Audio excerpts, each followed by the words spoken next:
Hadi, dan ada 2 profesor juga, tambah dengan saudara Surya Saragih dari Sinarnya.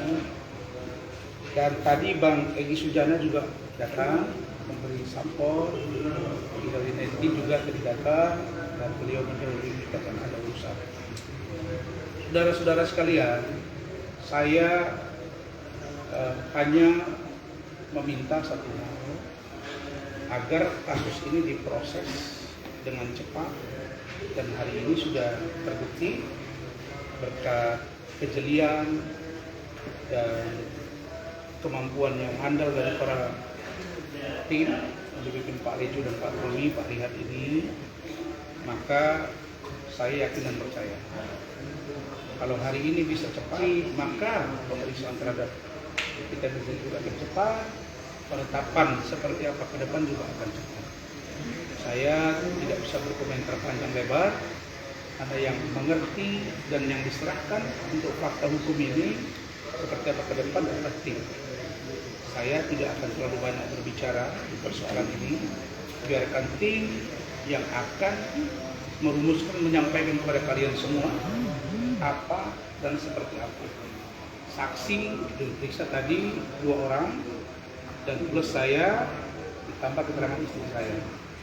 Dan keterangan tersebut sudah diperlihatkan lewat CCTV dan seperti apa kejadiannya dan bagaimana ke depan kasus ini. Saya persilakan kepada Bung Lecumana dan SMH tadi dokter untuk menjelaskan. Silakan. Oke, terhadap perkara yang dilaporkan oleh Bang Rasman Arifin terhadap terlapor inisial NF.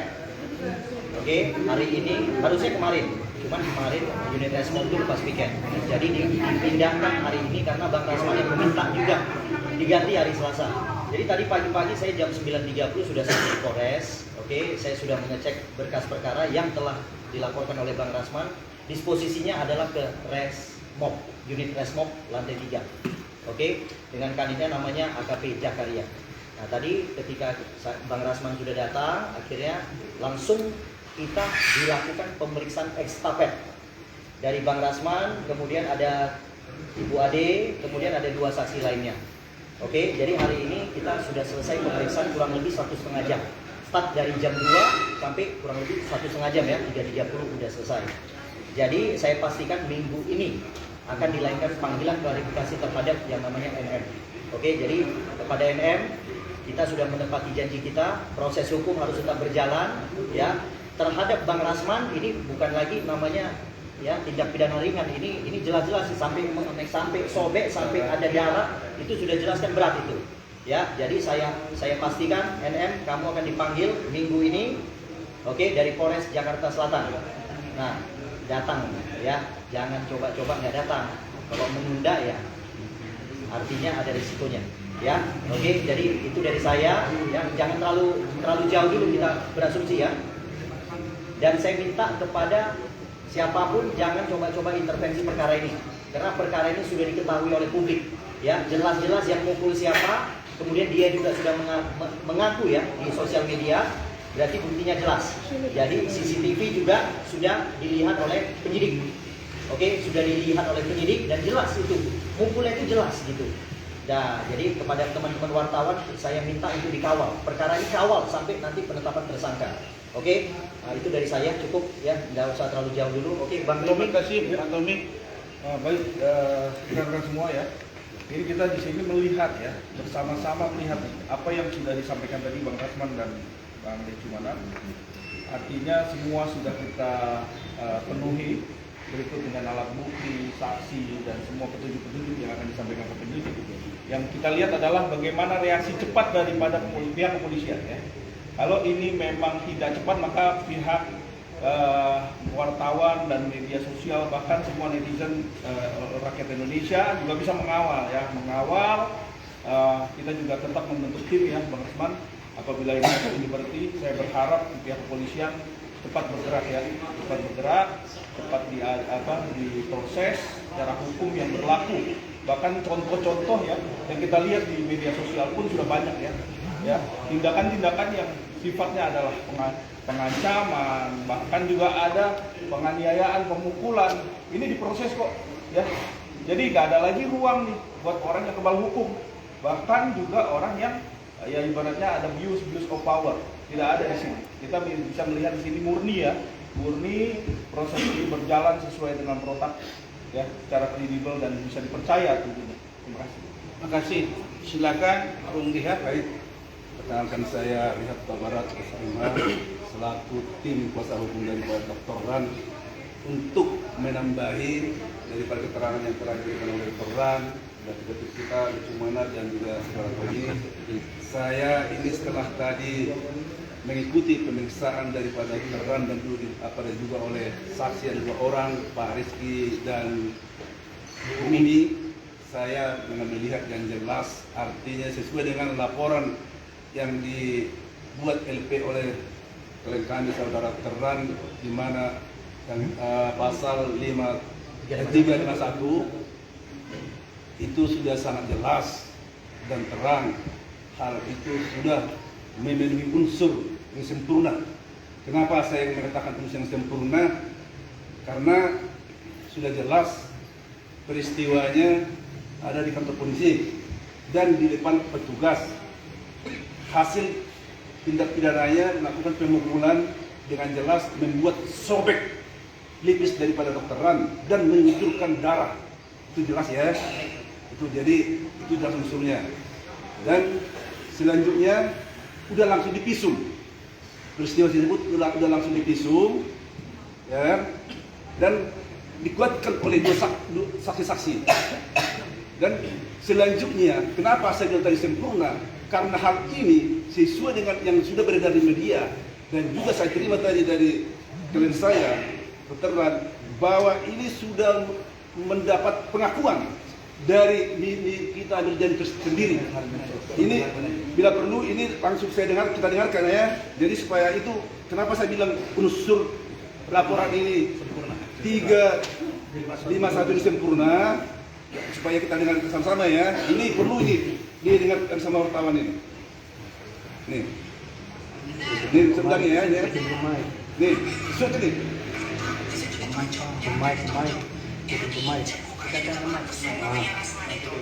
Mengangkat dikit. Oke, udah milih lagi. Nih. Ya.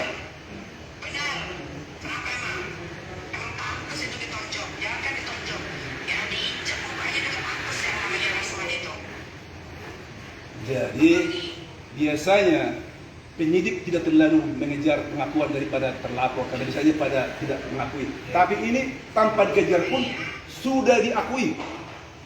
Jadi inilah makanya saya bilang tadi, saya ulangi lagi, unsur pidana terhadap laporan klien kami Dr. Ran yang dimana ada 351 tersebut sudah sangat sempurna. Artinya tidak ada lagi alasan ini perkara sudah harus naik segera tersangka.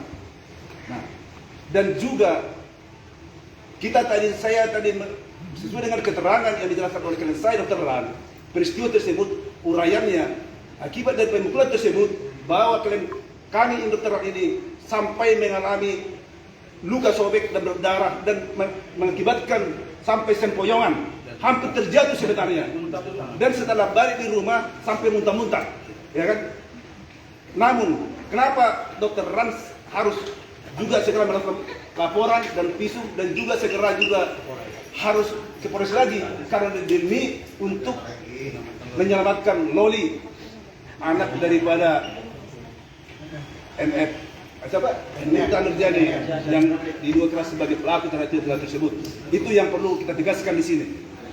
Dan saya pikir wartawan, semua publik sudah sangat jelas ini, ya. Jadi inilah tadi dasar kita. Makanya perkara ini dari segi ketua tim kita ketelan Dr. Lesumana harus segera ini ditindaklanjuti dan segera diproses dan kalau bisa segera langsung ditahan karena kelihatannya unsurnya memenuhi untuk itu. Terima kasih. Baik. Jadi sebenarnya pada waktu kejadian itu saya didorong itu karena saya tidak mau menunjukkan bahwa saya sempoyongan, saya pusing-pusing karena ada loli. Saya nggak mungkin menunjukkan ke dia bahwa saya itu panik gitu ya. Ditambah saya memang harusnya malam itu mengkonsumsi obat, tidak mengkonsumsi obat. Kemudian saya juga tidak tidur. Lalu kemudian dibawa visu. Pulang ke rumah, memang saya sempoyongan dan saya muntah. Sehingga saya harus istirahat minimal 2 jam. Saya berat untuk datang, tapi karena perjanjian dengan Kanit dan PPA, maka saya harus datang. Dengan keadaan itulah makanya saya sebenarnya darahnya masih terganggu, sehingga setelah saya mandi ini masih keluar darah, makanya saya pasanglah perban itu atau salon bas ya, atau handle plus, saya pasang perban masuk sini. Nah, ini sebenarnya kalau dilihat dari unsur pasal 351 masuk unsurnya, terutama untuk ayat 2 ya, ayat 2 penganiayaan. Tidak sampai sebesar ini pun orangnya diproses, Medina Zain dan lain-lain, tapi itu biar mereka nanti. Tapi yang pasti saudara, ada upaya-upaya untuk mendekati dan mengganggu proses ini. Ada yang mau menarik ke sini, narik ke sana, nggak bisa. Ini sudah sampai ke petinggi Polri langsung. Dan urusan loli juga udah sampai ke sana. Makanya saya sudah bicara dengan Pak Kapolres, dengan Pak Kasat. Saya sudah beritahu. Makanya tadi Pak Lecu bilang, Bang ini begini langsung, nggak bisa. NM masuk kapan, seperti apa, ditahan atau apa, biar pengacara yang bicara. Jadi itu yang sudah kita lihat. Nah silakan Bu Ade Suryani, karena beliau ini juga ikut dilaporkan dan kita lihat tadi bersama-sama di pemeriksaan lewat CCTV, dan dia bilang bahwa justru saya dengan Bu Ade itu memukul dia, padahal dia yang jelas memukul kelihatan dan sekali jambak rambut. Bagaimana menjambak rambut misalnya si Ade yang sudah tersudut begitu gitu kan, dan saya justru dipukul gitu. Jadi saya kira silakan Bu Ade yang singkat. Baik, seperti sebelumnya pernah saya bilang, kenapa kita pergi bukan hanya Bang Rasman aja atau saya berdua aja, karena kita tahu drama ini bakal pasti ada. Dan ternyata benar kan gitu, makanya kita bawa driver, ajudan, orang rumah, anak saya kan. Jadi saksinya ada di situ. Nah, saksi yang bukti yang paling CCTV ada. Semua sangat jelas terlihat. Jadi buat KNM silakan kau berhalusinasi ya, silakan ya. Dengan menuduh kami mengeroyok, nah, silakan kau berhalusinasi.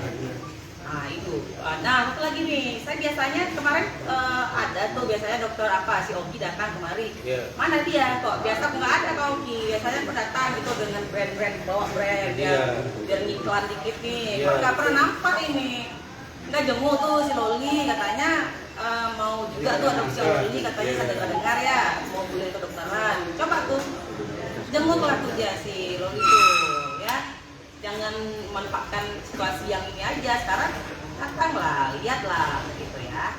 Gitu saja. Jadi dokter Oki ini juga dalam waktu dekat selesai urusan Loli akan kami laporkan sesuai dengan permintaan Loli. Bagaimana teknisnya itu cara kami. Dan saya sudah banyak mendapat masukan dari Kementerian PPA, dari KPAI, dari Kemensos, dari pakar hukum. Bagaimana cara menyelamatkan Loli. Nah, masuk juga ke sini karena terkait dengan Loli. Misalnya adopsi mat itu sudah ada. Nanti saya sudah diberitahu bagaimana kewenangan Kemensos, bagaimana kewenangan kementerian, bagaimana kewenangan KPAI, bahkan ombudsman. Terkait dengan kasus ini, Pak Tommy sudah diberitahu ke saya. Kalau kasus ini berlarut-larut seperti apa, ini ada ombudsman. Kalau KPAI bertindak tidak benar, bawa ke ombudsman. Kalau Kementerian PPA tidak benar administrasinya, maladministrasi, bawa ke ombudsman. Itu sudah ada yang menyampaikan, nanti saya kasih. Jadi data ini berdatangan semua, karena itu saya minta ya. Jadi jangan ketika Anda ingin naik iklan, misalnya Oki datang, ya terus puji-puji istri saya, video call. Ya, kemudian sekarang rumahmu yang katanya karya itu belum selesai, itu dibangun kapan tuh, tukangnya dari mana? Selesaikan kewajibanmu.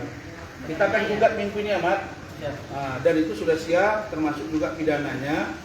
Nah, saya sekarang mau melihat seperti apa kasus ini berjalan. Untuk substansi hukum pasal yang dikenakan dan ancaman hukumannya karena ini masuk kategori ayat 2 bisa dijelaskan oleh Rahmat sedikit. Silakan. Langsung aja. Gimana, Mas? Baik, teman-teman media, terima kasih banyak. Assalamualaikum warahmatullahi wabarakatuh. Pertama, saya mau menyampaikan terkait dengan laporan tadi hasil pemeriksaan dan bagaimana jalannya pemeriksaan. Tadi ketika pemeriksaan sangat baik, saksi-saksi sangat tenang dalam menjawab pertanyaan. Karena memang saksi yang kami hadirkan, yang dihadirkan oleh Pak Rasman adalah saksi fakta semuanya. Ini bukan saksi fakta omong-omong, bukan saksi fakta yang seperti pengacara sebelah bilang. Saya mohon maaf sebut nama Bang Fahmi Bahmid terkait dengan kasus Padel kan selalu mengatakan bahwa saksi kami ini adalah saksi fakta gitu, saksi kunci, saksi penting gitu. Tapi kepentingannya apa? Kabur dia, keterangannya apa? Kabur dia semuanya. Dia tidak melihat kejadian. Tapi kalau saksi yang kami hadirkan hari ini benar-benar saksi yang secara langsung di depan mata kejadiannya, 1 meter jaraknya gitu. Seperti ini, saya dengan teman-teman media sedekat ini, sedetail ini. Makanya tadi ketika saksi ditanya terkait dengan kronologi kejadian, terkait dengan perbuatan apa yang dilakukan, korbannya, pelakunya, sangat terang sekali. Bahkan waktunya pun sangat detail mereka jelaskan semua, sangat tepat. Nah kemudian terkait dengan perbuatan yang dilakukan oleh NM, secara hukum ancaman pidananya adalah 5 tahun. Nah dalam hukum, seseorang yang ancaman hukuman pidananya 5 tahun dalam proses penyidikan, maka setelah penetapan tersangka, maka dia harus dilakukan penahanan. Kami pikir ini harus menjadi catatan penting dan harus disampaikan kepada masyarakat untuk sama-sama kita memperhatikan kasus ini, untuk sama-sama kita memberikan atensi terhadap perkara ini. Jangan ada yang coba main-main. Walaupun secara jujur saya termasuk yang kurang puas terhadap penegakan hukum ini. Kenapa saya bilang kurang puas?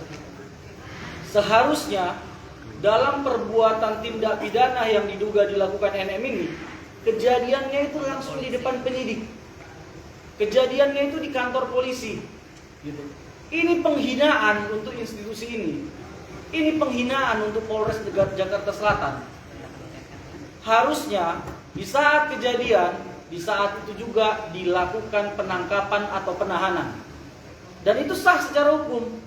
Harusnya ini dilakukan tangkap tangan. Karena memang kejadiannya di depan polisi sendiri yang memang punya wewenang gitu. Dalam waktu 1x24 jam setelah dirinya ditahan harus ditetapkan sebagai tersangka. Dan kami pastikan kami adalah orang yang sangat kooperatif. Kalaupun memang mau kita diperiksa pada hari kami membuat laporan, kami pastikan kami akan menghadiri untuk pemeriksaan itu. Itu poin terkait dengan laporan dan atau pemeriksaan pada hari ini. Nah kemudian yang kedua, terkait dengan laporan Nikita Mirjani kepada kami. Ada 3 laporan polisi, 1 penculikan, 2 pengeroyokan, dan yang ketiga laporan terhadap perbuatan tidak menyenangkan terhadap pengancaman terhadap NM yang diduga dilakukan oleh Martin. Saya mau tegaskan terhadap perkara ini. Kita memang lawyer. Kita biasa mencari jalan untuk menyelamatkan klien, ya kan? Termasuk salah satunya dengan melakukan split, dengan membuat laporan tandingan, kan begitu.